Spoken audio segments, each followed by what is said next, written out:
বিসমিল্লাহির রহমানির রহিম।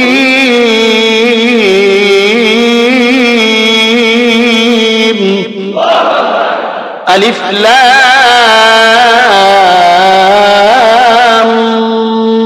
মিম। যালিকাল কিতাবু লা রাইবা ফীহি হুদাল লিল মুত্তাকিন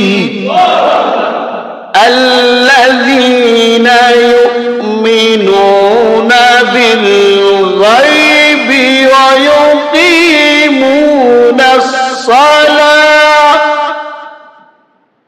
আল্লাযীনা ইউমিনুনা বিল গায়বি ওয়া ইউকিমুনাস সালাহ ওয়া মিম্মা রাযাকনাহুম ইউনফিকুন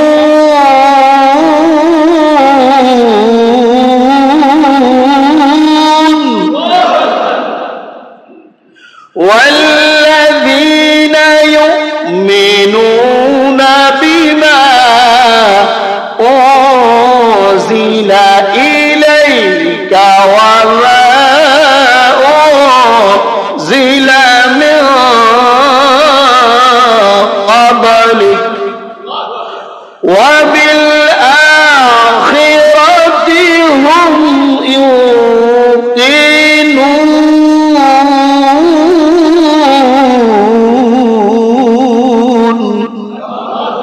উলাইকা আলা হুদাম মির রাব্বিহিম ওয়া উলাইকা হুমুল মুফলিহুন।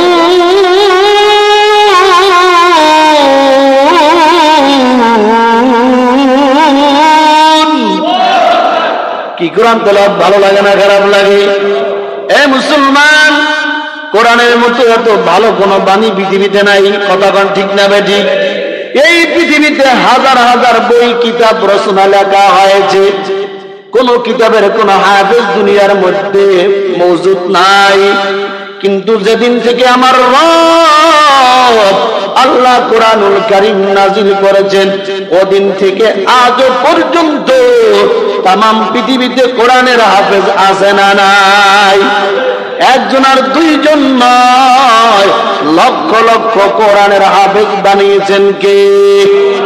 এই মুসলমান, একটা কবিতা একটা ছাত্র এক লাইন পরীক্ষার মধ্যে আসছে, বারবার মুখস্থ করেছে, বারবার খাতার মধ্যে লিখছে, তারপরও পরীক্ষার হলে যাইয়া ভুলে যায়।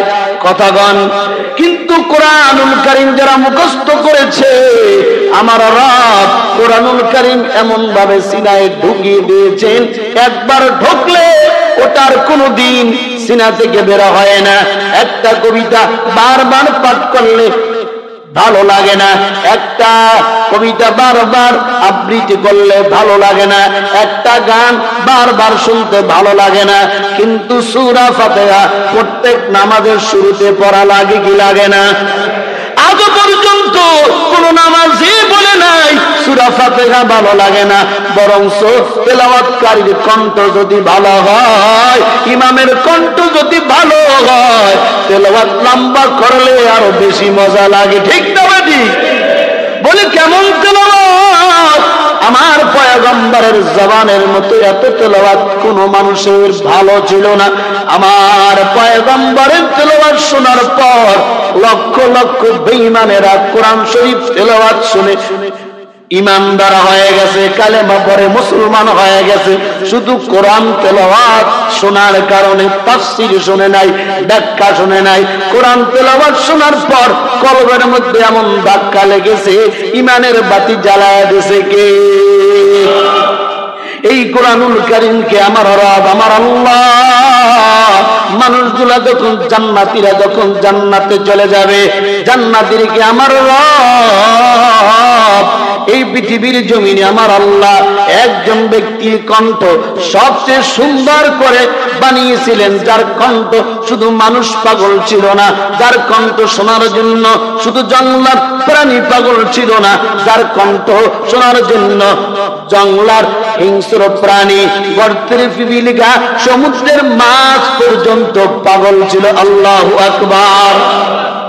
জান্নাতীরা জান্নাতে যাওয়ার পর ওই ব্যক্তির জবান দ্বারা আমার রব বলবে, তুমি তোমার জবান দিয়া কোরআন তেলাওয়াত শোনায়া দাও। ওই ব্যক্তির নাম পয়গম্বর দাউদ আলাইহিস সালাতু ওয়াস সালাম। দাউদের উপর আমার আল্লাহ যেই কিতাব নাজিল করেছিলেন ওই কিতাবের নাম কারো জানা আছে? থাকলে বলেন। কি নাম? কি নাম? জাবুর। দাউদ পয়গম্বরের উপরে আমার রব যেই কিতাব নাজিল করেছিলেন ওই কিতাবের নাম হলো জাবুর। দাউদ আলাইহিস সালাতু ওয়াস সালাম যখন দাউদ পয়গম্বর তার জবান দ্বারা জাবুরের তেলাওয়াত শুরু করতেন, জঙ্গলার প্রাণীগুলা তার তেলাওয়াত শোনার জন্য জঙ্গলা থেকে দাউদ আলাইহিস সালামের কাছে চলে আসতো। আল্লাহু আকবার। গর্তের মধ্যে যদি সাপ থাকতো, দাউদ পয়গম্বরের তেলাওয়াত শুরু করার সঙ্গে সঙ্গে গর্তের সাপগুলা বেরোয়া আসতো। জঙ্গলায় যদি কোনো প্রাণী বাচ্চাকে দুধ পান করাইতে থাকতো, দাউদ পয়গম্বরের তেলাওয়াত শুরু করার সঙ্গে সঙ্গে জঙ্গলার প্রাণী বাচ্চাকে দুধ পান করা বন্ধ করে দিত। আল্লাহু আকবার। কেমন কণ্ঠ!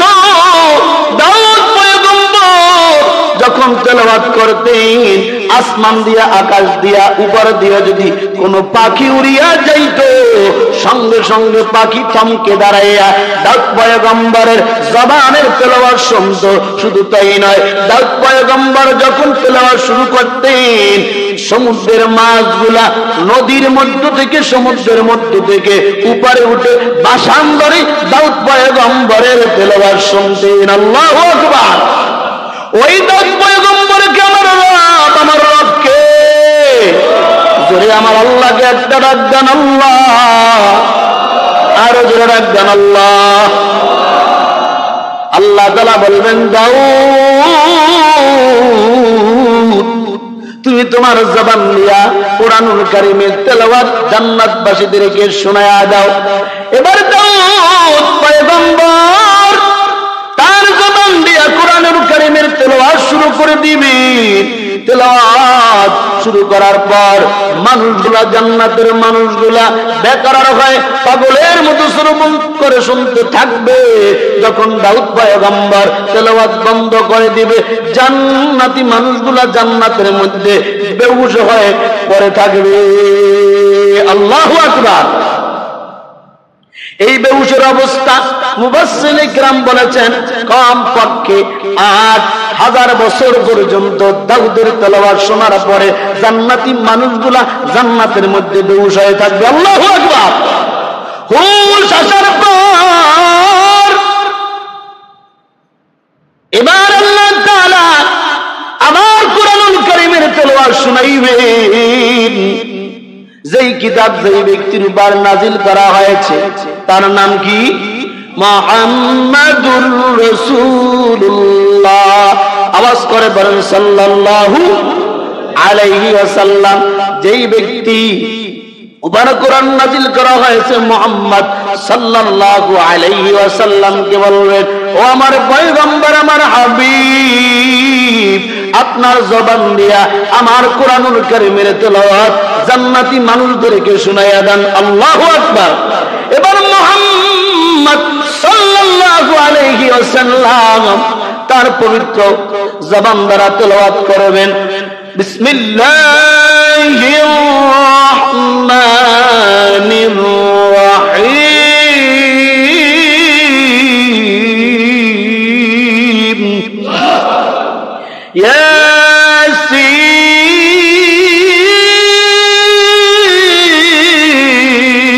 ইয়াসিন ওয়াল কুরআনিল হাকীম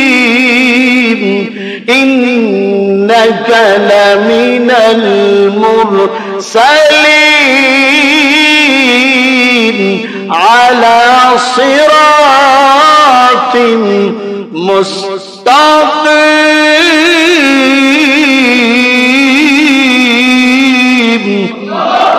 এবার মুহাম্মদ সাল্লাল্লাহু আলাইহি ওয়াসাল্লাম সূরাতুল ইয়াসিন তেলাওয়াত করার পরে যখন সমাপ্ত করে দিবেন জান্নাতবাসীরা তেলাওয়াত সমাপ্ত করার সঙ্গে সঙ্গে বেহুশ হয়ে পড়ে যাবে কমপক্ষে 8 লক্ষ বছর জান্নাতের মধ্যে বেহুশ হয়ে থাকবে আল্লাহু আকবার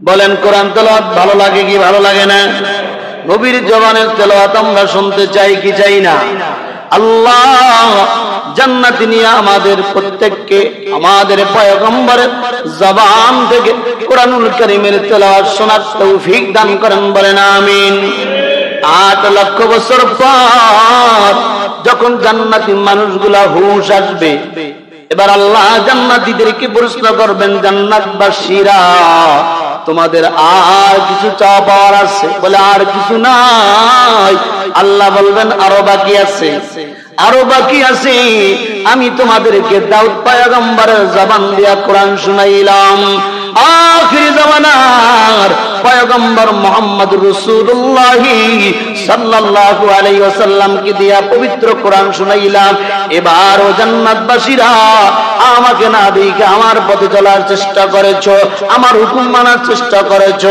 আমার দিনের জন্য পাগল হয়েছো এবার আমি তোমাদেরকে আমি আল্লাহ আমার কোরআন তেলাওয়াত করে শোনাবো আল্লাহু আকবার এবার আমার রব আল্লাহ তাআলা তেলাওয়াত করবেন বিসমিল্লাহির রহমানির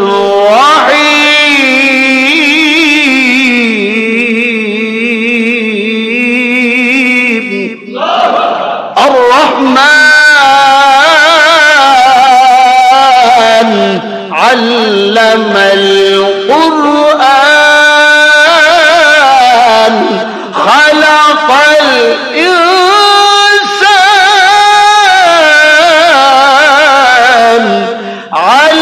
আল্লামাহুল বায়ান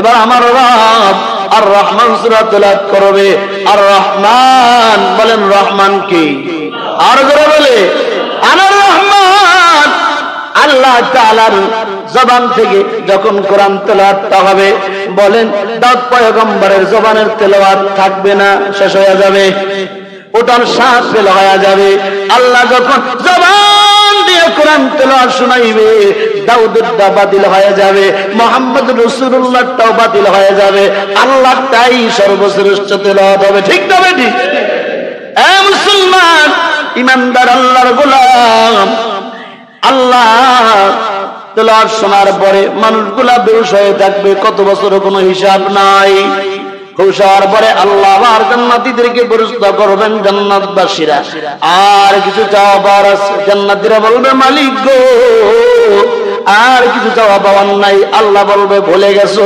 তোমরা কি জানো না আমি আল্লাহ ওয়াদা করেছিলাম যেই বান্দা বান্দীরা দুনিয়ার জমিনে আমি আল্লাহর বিধান মানবে আমি আল্লাহকে বিশ্বাস করবে জান্নাত আর জাহান্নামকে বিশ্বাস করবে গায়েবের প্রতি বিশ্বাস করবে বিচারের দিনের উপর বিশ্বাস করবে আবার কিয়ামতের দিন উঠাইয়া বিচার করব এইটার উপর যারা বিশ্বাস করবে আমি ওয়াদা করেছিলাম আমি আল্লাহ তাদেরকে সরাসরি সাক্ষাৎ দেব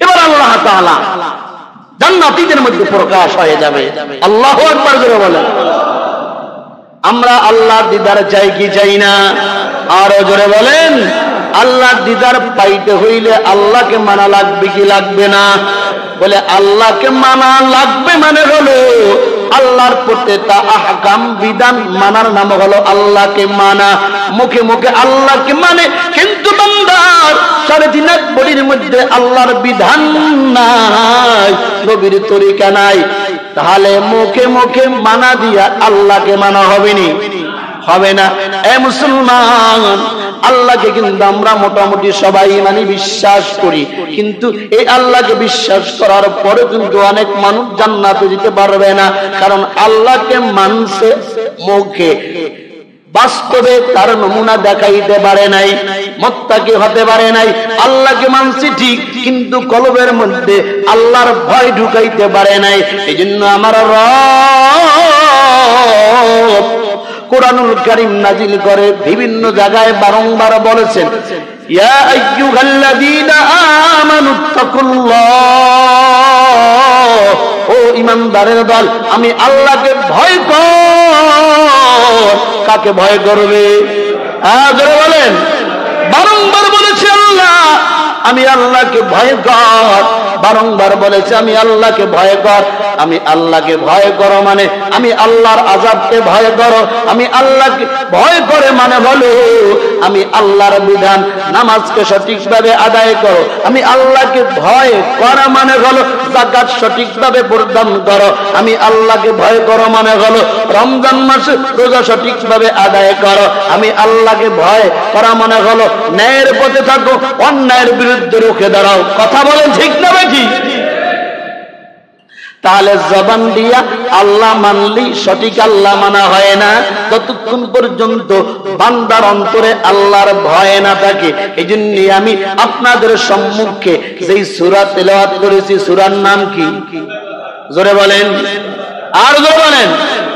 এই সূরা নাজিল হয়েছে কোথায়? মদিনাতুল মুনাওয়ারায়। আয়াত আছে কয়টা? 286 আয়াত। প্রথম 5টা আয়াত তেলাওয়াত করেছি। আল্লাহ বলেন আলিফ লাম মিম। এই আলিফ লাম মিম অনেক সূরার শুরুতেই আছে। এটার কোনো ব্যাখ্যা বিশ্লেষণ কোন মুফাসসির করতে পারেন নাই, বলে আলিফ লাম মিম এটা হলো গোপন, এটার অর্থ ব্যাখ্যা একজন জানে, তিনি কে? সব কথা আল্লাহ তাআলা প্রকাশ করেন নাই।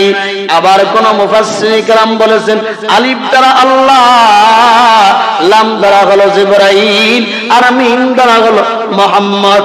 অর্থাৎ আল্লাহর মারিফাতে জিবরাইলের মাধ্যমে মুহাম্মাদের উপরে নাজিল হয়েছে কি?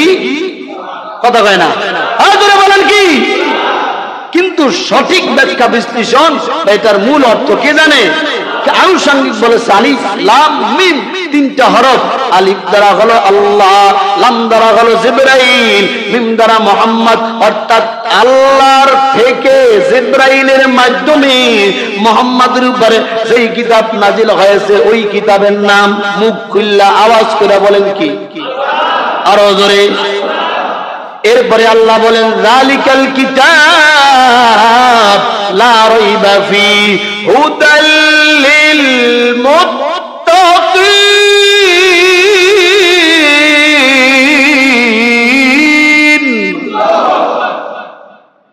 আল্লাহ কিতাব নাজিল করেই পৃথিবীর সমস্ত বেঈমান ইহুদি খ্রিস্টানদেরকে চ্যালেঞ্জ করে দিয়েছেন।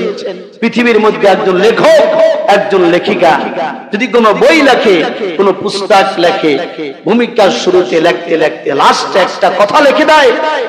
প্রিয় পাঠক বন্ধুগণ, আমি অনেক মেধা দিয়ে, কষ্ট করে, শ্রম দিয়ে বইটি লিখেছি, চেষ্টা করেছি সুন্দরভাবে, সঠিক ভাষায়, সাবলীল ভাষায় আপনাদের সম্মুখে উপস্থাপনা করার। তারপরেও যদি আমার অজান্তে আপনাদের পড়ার সামনে কোনো ভুল ত্রুটি ধরা পড়ে আমাকে জানিয়ে দেবেন, আমি পরবর্তী সংস্করণে এটা শুধরাইয়ে নেব। বলেন, বলে কি বলে না? প্রত্যেকটা লেখক এই কথাটা তার ভূমিকায় লিখে দেয়। কিন্তু রব যে কিতাব নাজিল করেছেন, কিতাবের নাম কি? আজ বলেন। এই কিতাব নাজিল করে পৃথিবীর সমস্ত বেঈমান ইহুদিদেরকে চ্যালেঞ্জ করে দেয়, লা রাইবা ফি, এই কিতাবের মধ্যে কোনো ভুল নাই, কোনো সন্দেহ নাই, কোনো শক নাই, নির্ভেজাল পারফেক্ট সঠিক কিতাব। কিতাবের নাম হুদাল লিল মুত্তাকিন। এই কিতাব হলো মুত্তাকি পরহেজগার ব্যক্তিদের জন্য পথ প্রদর্শক। সুবহানাল্লাহ বলেন। যারা মুত্তাকি, যাদের মধ্যে আল্লাহর ভয় আছে, যারা পরহেজগার তাদের জন্য কোরআন হলো পথ প্রদর্শক। কোরআন হলো দুনিয়ার মানুষদেরকে রাস্তা দেখায়। কিসের রাস্তা? জান্নাতের রাস্তা। কোরআন মানুষদেরকে পথ দেখায়, সঠিক পথ। কোরআন মানুষদেরকে বলে অন্যায় করা যাবে না, অপরাধ করা যাবে না, ভালো কাজ করতে হবে। এই কোরআনের পথে চলবে যারা, মানবে যারা, তাদেরকে জান্নাত যিনি দান করবেন তার নামটা কি? যালিকাল কিতাব, এই কিতাবের মধ্যে কোনো ভয় নাই। হুদাল্লিল মুত্তাকিন, যারা মুত্তাকি পরহেজগার আল্লাহওয়ালা তাদের জন্য কোরআন হলো পথ প্রদর্শক। এখন মুত্তাকি কারা? ঈমানদার কারা? ঈমানদার এক জিনিস, মুত্তাকি আর এক জিনিস, মুসলমান এক জিনিস, মুত্তাকি আর এক জিনিস। ঈমানদার মুসলমান মুমিন এক জিনিস, মুত্তাকি আর এক জিনিস। মুফাসসিরিনে কেরাম হযরত আব্দুল্লাহ ইবনে আব্বাস রাদিয়াল্লাহু তাআলা আনহু বলেন, মুমিন মুসলমান তাকে বলা হয় যিনি আল্লাহকে বিশ্বাস করে এবং আল্লাহর রাসূলকে বিশ্বাস করে, তাকে বলা হয় মুমিন মুসলমান। আর মুত্তাকি বলা হয় ওই ব্যক্তিকে যেই ব্যক্তি প্রত্যেকটা কাজ করার ক্ষেত্রে একজনকে ভয় করে, তিনি কে? বান্দা যখন ব্যবসা করে চিন্তা করে কেউ দেখে না, দেখে কে? বান্দা যখন রাতের অন্ধকারে অন্যায় করার নিয়ত করেছে, মনের মধ্যে ভয় এসেছে, কেউ দেখে না, যিনি দেখে তিনি কে? এটাকে বলা হয় মুত্তাকি। অর্থাৎ গোপনে নির্জনে আল্লাহর ভয়ে অন্যায় ছেড়ে দেয়, তাকে বলা হয় মুত্তাকি। মানুষকে দেখানোর জন্য আল্লাহর বান্দা কোনো কাজ করে না। অর্থাৎ দিনের বেলা মসজিদে যায় ফরজ নামাজ পড়ে, রাতের বেলা রাতের গভীরে সেজদায় লুটাইয়া মালিককে বলে, ও দয়ার মালিক, দিনের নামাজে যদি আমার মৌখিকতা হয়ে থাকে, আমার কোনো ভুল হয়ে থাকে, আল্লাহ তুমি আমাকে মাফ করে দাও। তাহলে দিনের ইবাদতটা রাতের গভীরে তিনি সিজদা দিয়া চোখের পানি ফেলাইয়া কবুল করেন, তার নাম হলো মুত্তাকি। কি কি? মুত্তাকি। আমরা মুত্তাকি হতে চাই কি চাই না? কারা কারা চাই? না তাকবীর! আল্লাহ সবাইকে কবুল করেন, বলেন আমিন। মুত্তাকি হওয়ার জন্য মুমিন শর্ত, আবার মুমিন হওয়ার জন্য মুত্তাকি শর্ত।